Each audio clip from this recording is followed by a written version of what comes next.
सो आज हम क्या करते हैं, पहले सब्स्टिट्यूशन की कुछ और एग्जांपल्स देख लेते हैं। मेरे को 2-3 पॉइंट्स बताना और रह रहा है और हर एग्जांपल कुछ ना कुछ नया सिखाता है। और उसके बाद हम रिकर्सिव ट्री मेथड पे आएंगे। ठीक है, तो प्रीवियस वाली वीडियो तुमने देख रखी होगी, तो 7th पार्ट, तो ये देख लो। और देख रखी है तो तभी कंटिन्यूशन में समझ में आएगा। ठीक है, तो अगर हमें कुछ इस तरह से रिकरेंस रिलेशन दे रखा है कि टी एन वन है if N equal to one, और T minus one plus N है, तो अगर एन बड़ा है वन से, तो इसमें क्या करेंगे, हम इस चीज़ को पकड़ेंगे जैसे मैंने बताया, इसको रखेंगे इसके इक्वेट में। और उसके बाद टी की वैल्यू अगली टर्म के लिए पुट करेंगे, तो T N minus two, two T N minus two, N minus one, और इसको नहीं भूलेंगे जो आगे का टू है बाहर। इसको अंदर किया तो टू का स्क्वायर हो गया, टी एन माइनस टू, यहाँ पे भी टू मल्टीप्लाई हुआ। ठीक है, अब यहाँ से अगला स्टेप जो है, टू का स्क्वायर था बाहर, और अंदर जो टी एन माइनस टू था उसकी जगह two T N minus three plus N minus two कर दिया अकॉर्डिंग टू द रूल। और बाहर तो ये तो बचे ही थे। आगे हमने क्या करा, इन टू स्क्वायर को टू से मल्टीप्लाई करा, टू क्यूब हो गया। अब थर्ड स्टेप में हमें पैटर्न देखने लगता है। ठीक है, पैटर्न का आइडिया मिल जाता है, एन माइनस थ्री यहाँ पे टू का स्क्वायर हो रहा है, एन माइनस टू, उसके बाद टू की power one, N minus one, तो पैटर्न नज़र आया ना। तो के रख दो यहाँ पे।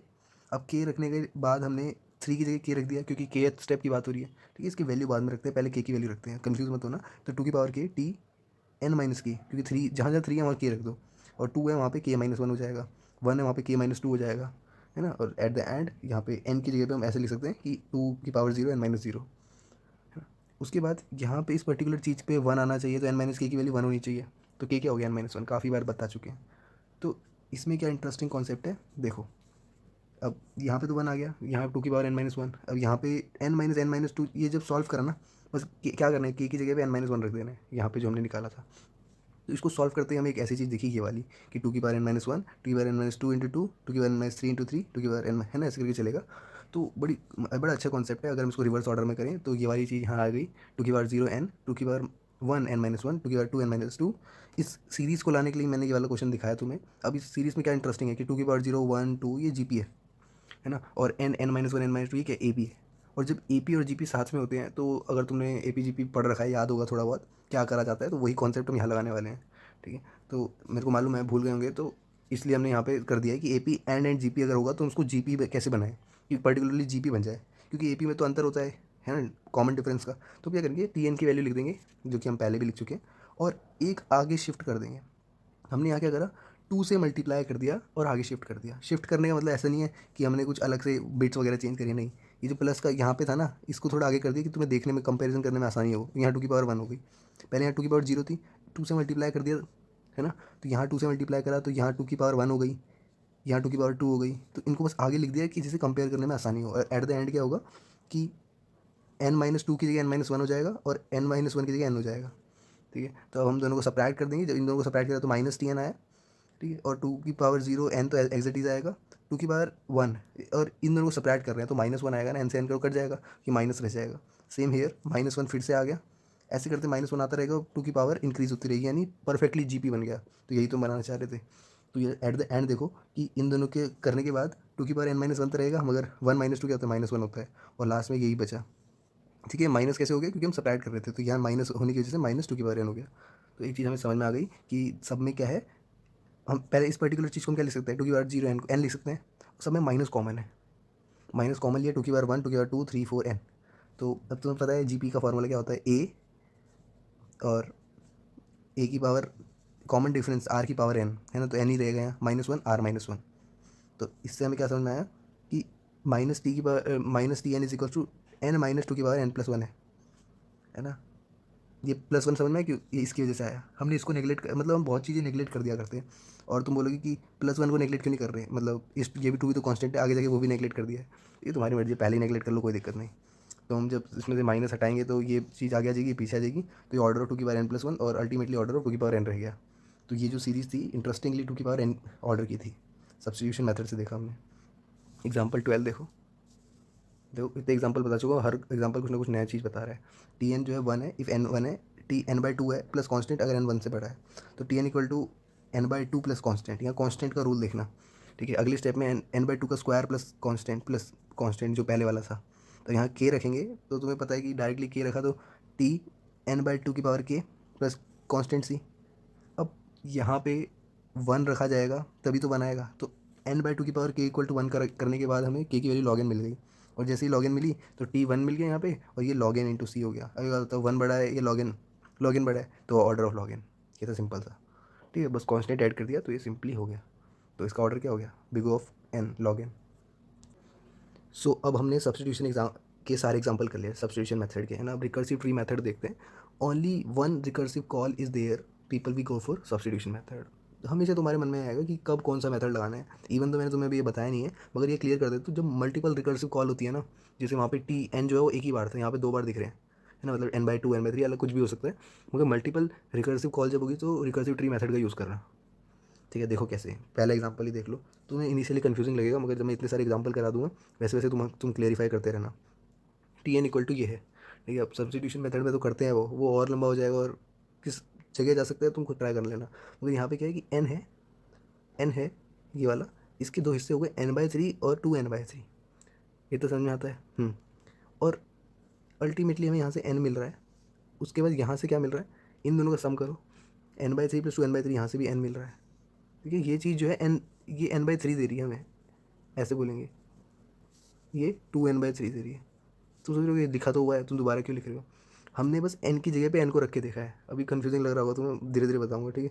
कि जैसे अगर यहाँ पे n नहीं होता ना, यहाँ पे मान लो कांस्टेंट होता, तो n/3 कांस्टेंट ही देता, ये 2/3 भी कांस्टेंट ही देता। समझ में आया। चलो ज़्यादा कन्फ्यूज नहीं करता हूँ, बस ये समझ लो, अगर यहाँ n² होता तो यहाँ n² करना पड़ता मेरे को। ठीक है, तो जो यहाँ वैल्यू होगी वो रख के देखनी है यहाँ पे। एनीवेज आगे बढ़ते हैं। तो अगले स्टेप, इन दोनों का सम करा n आया है, ठीक है, ये इत्तेफाक की बात है। आगे बढ़ते हैं। इन दोनों को करा, n/3 का क्यूब हो गया अगले स्टेप में, और इस साइड वाले की वजह से n 2n/3 का क्यूब हो गया, इन इसकी वजह से नीचे 3 का क्यूब हो गया, उसके ऊपर 2 स्क्वायर n² हो गया। क्यूब बोल रहा हूँ क्या मैं, नहीं स्क्वायर है, ठीक है, ध्यान रखना, ये सब स्क्वायर है। और ये चीज़ समझ में कैसे आ रहा है, ये देखो n को हमने n/3 करा, यानी 3 से डिवाइड कर रहे हैं, और 3, एक में 3 से डिवाइड कर रहे हैं, एक में 3/2 से डिवाइड कर रहे हैं। तो यहाँ 3 से डिवाइड, 3/2 से डिवाइड, या 3 से डिवाइड, 3/2 से डिवाइड, समझ में आ रहा है। तो इन सबको ऐड करके देखा तो 9 n/9 आ रहा है, तो वो कट के n ही हो गया। ऐसे जाते जाएंगे। तो ये कब तक, 3 स्टेप तक। जैसे मैंने तुम्हें बताया कि 1 2, मतलब यहाँ पे 4 स्टेप दिखेंगे ना तुम्हें, 1 2 3 4, मगर n तो ओरिजिनल है, इसके नीचे 3 स्टेप तक, तो टोटल 4 मान लो। उसके बाद k की वैल्यू क्या होगी, n/3 की पावर k। और हमें हमेशा एक्सट्रीम एंड की देखनी है, और यहाँ पे क्या होगी, देखो, n/3/2 की पावर के। अब एक चीज़ तुमने देखी, ये जल्दी ख़त्म हो गया, ये यहाँ पे लेट ख़त्म हुआ। देखो, अब ये पर्टिकुलर चीज़ के लिए हमने क्या करा, कि हमें पता है कि 3/2 जो होता है वो वैल्यू कम होती है। ये समझो, लॉग लेके देखो दोनों साइड का, कि n/3 की पावर के 1 रखा, तो n=3 की पावर के हो गए, k की वैल्यू होगी log n/3। यहाँ बेस 3 है, यहाँ देखो n/3/2 की पावर के, तो ये क्या हो गया, के की वैल्यू log n बेस 1.5। अब बेस अगर कम होता है, 3 है या 1.5 है, कौन कम है, ये वाला, तो इसकी वैल्यू ज़्यादा होती है, बताया हुआ है ना, पहले की फॉलो करते आ रहे हो तो बताया हुआ है ये, कि बेस अगर कम होता है तो वैल्यू ज़्यादा होती है, तो अल्टीमेटली इसका जो है वो आगे बढ़ने वाला है। ठीक है, तो वो जो जो हम बनाते हैं ट्राइंगल वाला कंप्लीट बाइनरी ट्री, मैंने तुम्हें बताया था, तो वैसे ही कुछ अगर बना के देखोगे तो ये जो है इसकी लाइन आगे जाएगी, तो ये अपर बाउंड है ना, तो upper bound big of N रहेगा, तो इसकी वैल्यू आगे जाएगी, और ये कहीं यहाँ जाके रुक जाएगा, ठीक है, जो कि यहाँ रुक गया मान लो एन के पे, और ये आगे तक जाएगा। ठीक है, तो इससे हमें समझ में आता है कि अगर हम बिगो देखें तो ये हो जाएगा, अगर हम ओमेगा देखें तो ये हो जाएगा, क्योंकि ये वैल्यू log 3/2 बड़ा है, बेस अगर होगा तो, है ना। तो एक चीज़ हमें समझ में आती है कि इस पर्टिकुलर क्वेश्चन का ऑर्डर जो होगा वो ये होगा, नीचे जो कंपैरिजन दे रखा है कि टी एन जो है वो लाई करेगा, ये देखो ये है टी एन, तो ना तो ये पूरा कंप्लीट बन रहा है, ना ये बीच में है ना। तो इसका मतलब टी एन जो है वो लाई करेगा एन लॉग एन बेस 3 से लेके एन लॉग एन बेस 3/2, और ये दो कॉन्स्टेंट है ना। अगर क्वेश्चन में ऐसे आंसर में दे रखा है तो ये टिक कर देना, वरना हम इसको theta of N log N भी कह सकते हैं। तो समझ में आया? तो ये हमारा ऑर्डर ऑफ दैट एग्जाम्पल 1। धीरे धीरे एग्जाम्पल और बढ़ाऊंगा तो समझ में आता रहेगा। ये देखो कितना अच्छा एग्जाम्पल है, क्या पता तुम्हारे और चीज़ें क्लियर करेगी। टी एन जो है वो Tn/2 plus Tn/2 plus N है। अब यहाँ पे हमें समझ में हो गया कि एन जो है, एक तो ये एन है तो यहाँ एन ही आ रहा है, n/2 करा, अगले स्टेप में n/2 करा, अगले स्टेप में n/2 के n/2 के। तो एक चीज़ समझ में आ रही है कि ये बन तो एकदम कंप्लीट बन रहा है, कंप्लीट बाइनरी ट्री बन रहा है। तो के की वैल्यू हो गई लॉग एन, तो टी एन जो हो गया big of N log N. N कहाँ से आ गया भाई ये, अच्छा ये चीज़ मैंने तुम्हें बताई नहीं है ना। ऊपर भी क्या हुआ था, ये एन कहाँ से आ गया था, तुम कह रहे थे ठीक है सर कि ये जो है वो log 3/2 है, ये log 3 है, ये log 3/2 है माना, मगर ये n कहाँ से आ गया, n मल्टीप्लाई होता है, ये जो इस साइड वाला है ना, यहाँ से जो n चला आ रहा है ये वाला, देखो यहाँ पे भी वही हुआ, ठीक है। तो इवन दो के की वैल्यू लॉग एन आई है, मगर हमारी टाइम इस कॉम्प्लेक्सिटी इसकी big of N log n होगी, omega of N log n यानी theta of N log n, ठीक है। एग्जाम्पल 3 देखते हैं, T N equal to T N by 5 और टी 3 n/5 प्लस एन। तो यहाँ पे हमें पता चल रहा है कि एन जो है वो एन की फॉर्म में रहने वाला है, ठीक है। तो एन जो है वो एन की फॉर्म में रहने वाला है, और n/5 जो है वो मतलब n/5 की जगह एन की जगह एन रिप्लेस कर दो तो वही तो रहेगा, और 3 n/5 में तोड़ा। अब n/5 को दो हिस्सों में तोड़ा, एक तो n/5² हो जाएगा, एक 3 n/5² हो जाएगा। सिमिलरली और आगे बढ़े तो n/5³ हो गया, है ना। तो हमें एकदम एक्सट्रीम पोजीशन देखनी है, तो इधर आगे n/5 की पावर k, ये जैसे जैसे नीचे जाएंगे। और यहाँ देखा हमने तो 3 n/5 है, उसको दो हिस्सों में तोड़ा तो 3 n/5² और 3² n/5²। तो ये वाला एक्सट्रीम पोजीशन नीचे जाते रहेगा, तो n/5/3 के, है ना। ये हो गया। अब हर स्टेप पे देखो, इस स्टेप पे देखो तो n/5 और 3 n/5 को जोड़ते हैं तो 4/5 n हो गया। यहाँ देखोगे तो 16 n/25 होगा। कैसे आया, मैंने हर एक को ऐड करके देखा। नीचे देखो 25 तो हो ही रहा है सबका बेस, इन सबको ऐड करके देखो, 9 10 11 12 13 14 15 16, तो 16 n/25 यानी 4/5 का स्क्वायर। पैटर्न नज़र आ गया कि कुछ ऐसे करके जाना है, ठीक है। और तो यहाँ से हमने एक चीज़ कंफर्म की कि के की वैल्यू होगी जो log n बेस 5 होगी, और यहाँ से हमने एक वैल्यू कंफर्म की कि के की वैल्यू जो होगी वो log n 5/3 होगी, ठीक है, बेस। चलो आगे बढ़ते हैं। तो अब तो होप तुम्हें समझ में आ रहा होगा। तो टी एन जो हो गया वो ग्रेटर देन इक्वल टू, क्योंकि इनमें से ये देखो यहाँ मैंने लाइन खींच दी है, तो ये वो वाला हिस्सा है जो ख़त्म हो जाएगा, ये लोअर वाला हिस्सा है। क्यों है, समझ में आया। क्योंकि बेस अगर कम होता है, देखो यहाँ बेस ज़्यादा है तो वैल्यू कम आएगी, बेस कम है तो वैल्यू ज़्यादा आएगी, यानी इसके नीचे और जाएगा ये, तो ये यहीं ख़त्म हो जाएगा। तो इसका मतलब ये छोटी वैल्यू है, तो हमें पता चलेगा कि टी एन जो है वो इससे ज़्यादा ही आएगा, है ना। तो 4/5 की पावर 0 n प्लस ऐसे करके जाएगा 4/5 n की पावर n बेस 5, ये हो जाएगा, है ना। इन सब का सम हो जाएगा। हमने क्या करा, इन सबको रखा यहाँ पे। सिमिलरली यहाँ पे n जो है वो 4/5 की पावर 0 n, टी एन जो है वो स्मॉलर देन रहेगा 4/5 की पावर 0 n प्लस 4/5 की पावर 1 n, और ऐसे करके जाएगा 4/5 की power log n base 5/3 n, ठीक है। और अगर हम n बाहर ले लें तो यहाँ पे आएगा 4/5 की पावर 0 प्लस ऐसे करके। तो ये जी पी है जिसकी फर्स्ट टर्म स्मॉलर देन 1 है, तो फिर समझ में ही आ गया, है ना। 4/5 के होते हैं, 1 से कम होता है तो ये कांस्टेंट हो जाता है, मैंने बताया हुआ है तुम्हें, ठीक है। तो अब n बिग ऑफ एन 1 है, तो इन दोनों मल्टीप्लाई करें n ही रहेगा, तो ये बिग ऑफ n हो गया। और यहाँ पे क्या आ रहा है, यहाँ पे भी वही चीज़ आ रही है, n बिग ऑफ 1 यानी ओमेगा ऑफ n हो गया, क्योंकि यहाँ पे स्मॉलर देन है तो इसलिए यहाँ पे ओमेगा हो गया, यहाँ पे ग्रेटर देन है तो यहाँ बिग हो गया। तो इसका मतलब टी एन जो है वो थीटा ऑफ n है, क्योंकि दोनों ही सेम है, ठीक है। अगला क्वेश्चन ट्राई करो एक बार, ये वाला एग्जाम्पल 4। सो यहाँ पे T N equal to Tn/2 n/3 n/4 constant दे रखा है, तो n जो है वो कांस्टेंट को डिनोट कर रहे हैं यहाँ पे। और अगर हम इसके 3 हिस्से करें तो n/2 n/3 n/4, तो ये कांस्टेंट है तो इसकी जगह कांस्टेंट रख दो, क्योंकि n फैक्टर तो है नहीं यहाँ पे, तो n रख नहीं सकते, तो उस कांस्टेंट कांस्टेंट कांस्टेंट। आगे बढ़े, n/2 स्क्वायर हो गया, n/2 की पावर 6 हो गया, क्योंकि n/2 में 3 से मल्टीप्लाई कर रहे हैं, n/2 में 4 से मल्टीप्लाई कर रहे हैं, ठीक है। तो यहाँ पे क्या आ गया, n/2³ n/2 की पावर 12 n/2 की पावर 16, ये हमने 4² लिख दिया। ऐसे करके हर एक पर्टिकुलर की वैल्यू आएगी, मगर हमें एक्सट्रीम पोजीशन से मतलब है। तो यहाँ गए तो n/2 की पावर k आ गया, इसलिए k की वैल्यू log n बेस 2 है। यहाँ पे गए तो n/4 की पावर k आ गया, यानी k की वैल्यू log n बेस 4 है। तो एक चीज़ हमें समझ में आती है कि स्मॉलर तो ये वाली साइड है और ये बढ़ती जाएगी, इसलिए मैंने इस लाइन को यहीं पे रोक के यहाँ से यहाँ लाइन खींच दी कि वो जो ट्रायंगल बनेगा ये आगे बढ़ता जाएगा, ये यहीं रुक जाएगा, ठीक है। तो अपर बाउंड ये बिगर है, ये स्मॉलर है। अगर हम अपर बाउंड की बात करें, देखो, हाँ, अपर बाउंड लिखा है। अपर बाउंड की बात करें तो टी एन जो है smaller than equal to 3/0 c plus 3/1 c। ये सी समझ में आई कैसे आया, क्योंकि हमने यहाँ पे इधर तो कांस्टेंट आया, ये वाली चीज़, है ना। अब इन सब का सम करो, 2c प्लस सी प्लस सी तो 3c, यहाँ पे 1 2 3 4 5 6 7 8 9 9c आ गए, ठीक है। तो यानी 3 की पावर में c जा रहा है, तो वही चीज़ हमने करी, 3/0 c 3/1 c, और लास्ट में 3 की पावर log n बेस 2, क्योंकि ये अपर बाउंड देख रहे हैं तो ये वाली वैल्यू होगी जो ज़्यादा है, सी लिया बाहर, अंदर करा 3 की पावर log n बेस 2 - 1 जी का फॉर्मूला लगाया, और हमारी वैल्यू जो है वो, अगर हम बाकी कॉन्स्टेंट्स को रिमूव कर दें तो 3 की पावर n log बेस 2 और n को नीचे ला सकते हैं n की पावर log 3 बेस 2 है ना, और ये अल्टीमेटली n की पावर 1.5 हो गया अप्रोक्सीमेटली। तो बिग ऑफ ये हो गया।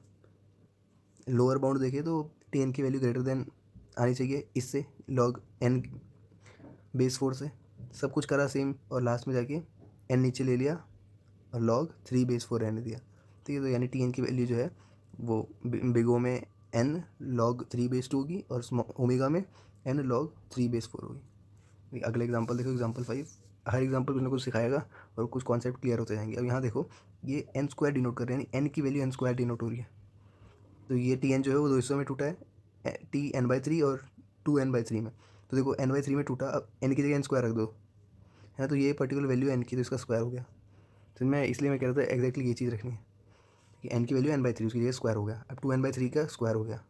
यहाँ देखो n/3 स्क्वायर, और ये टूटेगा 2n/3 स्क्वायर में, ये टूटेगा 2n/3 स्क्वायर, और यहाँ पे 2 स्क्वायर n/3 स्क्वायर। ये काफ़ी बार डिस्कस कर चुके हैं जैसे टूटता है।